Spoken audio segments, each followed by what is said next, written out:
안녕하십니까 시청자 여러분.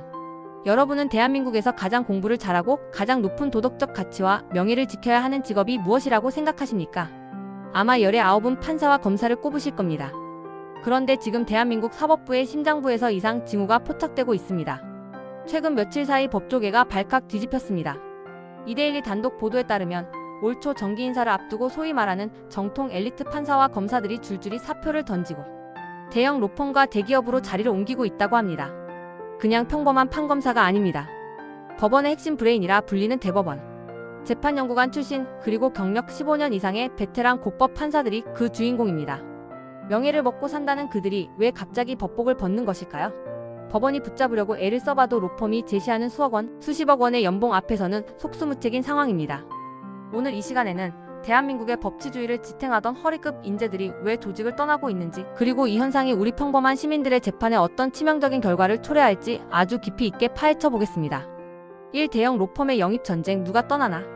먼저 현재 상황이 얼마나 심각한지 구체적인 명단을 보며 말씀드리겠습니다. 로펌 업계의 부동의 1위, 김앤장을 필두로 광장, 태평양, 율촌 등 소위 4대 로펌들이 인재 영입전쟁에 나섰습니다. 특히 김앤장의 행보가 무섭습니다. 서울대 법대 졸업 후 의정부지법 판사로 시작해 서울고법, 서울중앙지법, 그리고 대법원 재판연구관까지 거친 전형적인 정통 엘리트 김정훈 부장판사가 김앤장행을 확정지었습니다. 이뿐만이 아닙니다. 최윤정, 이세롬 부장판사와 법원 행정처 심의관을 지낸 박광선 부장판사까지 김앤장은 그야말로 법원의 핵심 전력을 통째로 흡수하고 있습니다. 광장 역시 만만치 않습니다. 검찰 출신의 실력파들을 대거 영입했는데요. 김영철 전 북부지검 차장검사, 허은 전 수원지검 공공수사부장 등을 영입하며 송무 대응 능력을 극대화하고 있습니다. 태평양은 대법원 재판연구관 출신인 임효량 부장판사를 잡는 데 성공했습니다. 여기서 우리가 주목해야 할 점은 이들이 단순히 연차가 낮은 초임 판검사가 아니라는 것입니다. 법원에 중출할 수 있는 고등법원 판사, 즉 고법 판사들의 이탈이 두드러지고 있다는 사실입니다. 율촌으로 자리를 옮기는 권혁중 고법 판사는 현재 송영길 대표 사건이라는 아주 민감한 재판을 맡고 있는 인물입니다. 이런 핵심 인력이 재판 도중에 로펌으로 가는 상황, 여러분은 어떻게 생각하십니까? 이 대기업으로 가는 판사, SK로 간 장정환 판사의 사례. 심지어 이제는 로펌을 넘어 대기업으로 직행하는 사례도 나오고 있습니다. 대법원 법원 행정처에서 사법정보화총괄심의관을 맡고 있던 장정환 서울고법 판사가 그 주인공입니다. 장 판사는 단순한 재판관을 넘어 사법행정의 최고 전문가로 꼽히는 인재인데 이번에 SK그룹의 거버넌스 위원회로 합류한다는 소식이 전해졌습니다. 이게 왜 놀라운 일이냐 하면 과거에는 판사가 사표를 쓰면 로펌에 가서 변호사를 하는 것이 일반적인 코스였습니다. 그런데 이제는 기업의 핵심 의사결정 구조로 직접 뛰어들고 있다는 겁니다. 기업 입장에서는 법원 생리를 너무나 잘 아는 엘리트 판사 출신이 내부에서 법적 리스크를 관리해준다면 그 가치는 돈으로 환산할 수 없을 정도겠죠. 하지만 사법부 입장에서는 조직의 미래를 이끌어갈 행정 전문가까지 뺏기는 뼈아픈 실책이 되는 것입니다. 3. 조희대 대법원장의 눈물겨운 노력. 그러나 사실 사법부도 이 문제를 손 놓고 보고만 있었던 것은 아닙니다. 조희대 대법원장은 취임 초부터 인재 유출을 막는 것을 최우선 과제로 꼽았습니다. 법관의 처우가 개선되지 않으면 재판 지연 문제는 영영 해결할 수 없다고 강조해왔죠. 그래서 법원 행정처가 내놓은 대책들이 꽤 파격적이었습니다. 장기 재직 장려 수당이라는 걸 신설해서 오래 근무하면 돈을 더 주기로 했고, 지방 근무를 줄여주거나 일주일에 2번은 집에서 일하는 스마트워크 제도까지 도입했습니다. 어떻게든 판사들을 달래서 법원에 남아있게 하려는 눈물겨운 노력이었습니다. 하지만 결과는 어떻습니까? 기사에서 보셨다시피 이런 개선책은 대형 로펌이 제시하는 압도적인 처우 앞에서 한낱 종이 조각에 불과했습니다. 판사가 법원에서 연봉 1억 남짓을 받을 때 로펌에 가면 그 5배, 10배를 보장받는데 단순히 재택근무 이틀 더 해준다고 해서 마음이 돌아설까요? 법조계 한 관계자는 이렇게 말합니다. 로펌과 대기업이 제시하는 조건이 법원의 개선책을 압도하는 한, 인재 유출은 구조적으로 막을 수 없다고요. 사회 15년 차 고법 판사들이 사표를 던지나? 여기서 우리는 좀 더 근본적인 질문을 던져봐야 합니다. 왜 하필 15년 차 이상의 베테랑들이 조직을 떠나는 걸까요? 이 시기는 판사로서 가장 실력이 물올라 있을 때입니다. 복잡한 사건의 실타래를 풀고 양측의 주장을 정교하게 가려낼 수 있는 숙련된 장인들이죠. 그런데 이 연령대의 판사들은 현실적인 고민에 직면합니다. 자녀 교육비는 늘어나고 업무 강도는 재판 지연 문제로 인해 예전보다 훨씬 높아졌습니다. 반면 사회적 대우나 권위는 예전만 못하죠. 정치적 중립성을 의심받는 공격이 쏟아지고 업무는 산더미처럼 쌓여 있습니다. 반면 로펌에 가면 그동안 쌓아온 전문성을 바탕으로 훨씬 쾌적한 환경에서 막대한 경제적 보상을 받을 수 있습니다. 명예를 위해 희생하라고 하기엔 이미 법원 내부의 공정성이나 인사 시스템에 대한 실망감이 커졌다는 분석도 나옵니다. 즉, 보람은 줄고 고생만 느는 구조가 이들을 밖으로 내몰고 있는 것입니다. 재판 지연의 가속화, 국민이 짊어질 고통.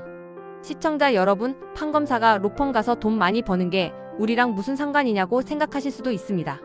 하지만 이건 정말 심각한 문제입니다. 엘리트 판사 한 명이 법원을 떠나면 그가 맡고 있던 수백 건의 재판은 고스란히 멈추거나 다른 판사에게 인계됩니다. 새로운 판사는 그 방대한 기록을 처음부터 다시 읽어야 합니다. 당연히 판결은 늦어질 수밖에 없죠. 지금 대한민국 법원의 최대 고질병이 무엇입니까? 바로 재판 지연입니다. 민사 재판 하나 하려면 23년은 기본으로 걸리는 세상입니다. 숙련된 고법 판사들이 대거 이탈한다는 것은 이 재판 지연 속도가 더욱 빨라진다는 것을 의미합니다. 억울한 일을 당해 법원을 찾은 국민들은 판사가 바뀔 때마다 가슴을 졸여야 하고 판결이 늦어지면서 생기는 경제적 손실은 고스란히 국민의 몫이 됩니다. 결국 사법부의 인재 유출은 단순히 한 개인의 이직 문제가 아니라 국가 사법 서비스의 질적 저하와 국민의 기본권 침해로 이어지는 무서운 결과를 낳는 것입니다. 육정관 예우의 변종, 정관 영입의 위험성. 또한 로펌들이 왜 이렇게 비싼 돈을 주고 판사들을 데려갈까요? 단순히 법률 지식이 많아서일까요? 아닙니다. 그들이 가진 네트워크, 즉 법원 선후배 관계를 이용하려는 의도가 깔려 있습니다. 우리가 흔히 말하는 정관 예우는 과거의 유물이라고들 하지만 대형 로펌들이 판사들의 퇴직 직전까지 공을 들이는 이유는 명확합니다. 재판의 생리를 잘 알고 현직 판사들과 소통할 수 있는 인맥을 가진 사람을 고용함으로써 소송에서 유리한 고지를 점하려는 것입니다. 만약 돈 많은 대기업이나 부유층이 이런 엘리트 정관 변호사들을 싹쓸이한다면 평범한 시민들이 그들과 맞서 싸울 때 과연 공정한 재판을 받을 수 있을까요? 유전무죄 무전유죄라는 말이 다시금 회자되는 이유도 바로 이런 기울어진 운동장에 대한 공포 때문입니다. 7. 대한민국 사법부 어떻게 바뀌어야 하나? 이제는 근본적인 대책이 필요합니다. 단순히 월급 몇 백만 원 올려주는 수준으로는 로펌의 자본력을 이길 수 없습니다. 첫째, 법관의 증언을 통해 업무 강도를 현실화해야 합니다. 한 명의 판사가 감당할 수 없는 수준의 사건을 맡기는 것은 사직을 부추기는 꼴입니다. 둘째, 법관의 처우를 획기적으로 개선하여 로펌으로 가고 싶다는 생각이 들지 않을 정도의 안정성을 보장해야 합니다. 이는 특혜가 아니라 사법 정의를 지키기 위한 비용입니다. 셋째, 판사가 퇴직 후 즉시 로펌으로 가서 현직 동료들에게 영향력을 행사하지 못하도록 하는 더 엄격한 취업 제한 규정도 검토해봐야 합니다. 법원 행정처 관계자는 헌법상 기본권을 고려할 때 사직의 자유를 제한할 순 없다고 말합니다. 맞는 말입니다. 하지만 판사들이 내가 법복을 입고 있는 것이 로펌에 가는 것보다 훨씬 더 가치 있고 자랑스러운 일이다라고 느낄 수 있는 환경을 만드는 것은 국가의 책임입니다. 마무리. 시청자 여러분, 오늘 우리는 대한민국 엘리트 판검사들의 로펌행 행렬을 통해 우리 사법부의 위기를 짚어보았습니다. 법복의 무게는 결코 가볍지 않습니다. 하지만 그 무게를 한 개인의 희생에만 맡기기엔 로펌이 제시하는 돈의 무게가 너무나 무거워진 시대입니다. 대한민국의 사법 정의가 자본의 논리에 휘둘리지 않으려면 우리는 이인재 유출 현상을 뼈아프게 바라봐야 합니다. 숙련된 판사가 법정을 지킬 때 비로소 우리 국민의 권리도 지켜질 수 있습니다. 정부와 국회, 그리고 사법부가 머리를 맞대고 진정한 의미의 사법개혁을 이뤄내길 간절히 바랍니다. 오늘 준비한 소식은 여기까지입니다. 여러분은 이번 엘리트 판검사들의 사직 사태에 대해 어떻게 생각하십니까? 여러분의 소중한 의견을 댓글로 남겨주시기 바랍니다. 긴 시간 시청해주셔서 감사합니다. 구독과 좋아요 부탁드려요.